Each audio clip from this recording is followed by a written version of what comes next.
সুন্দর লাগছে। Good morning.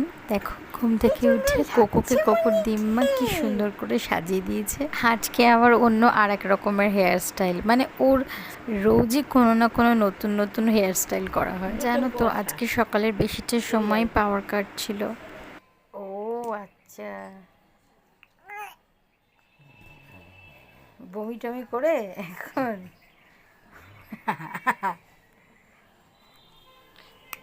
বাবা বাবা। অবশেষে কারেন্ট এসেছে, আমাদের মুখে হাসি ফুটেছে। দেখেছি তো, এই দেখো ওর হাতে গরম শেক দিতে বলেছি বলে ও আমার ওপরে গরম নিচ্ছে। কোকো এখানে দিয়ে দাঁড় আঙুল চুষছে, সারাদিন ডাঁটার মতো দুটো আঙুল চিবিয়ে চিবিয়ে একাকার। যাই হোক, গরম ঠান্ডা সব মিলিয়ে দিনটা মন্দ কাটলো না। কাল আবার দেখা হবে, বাই।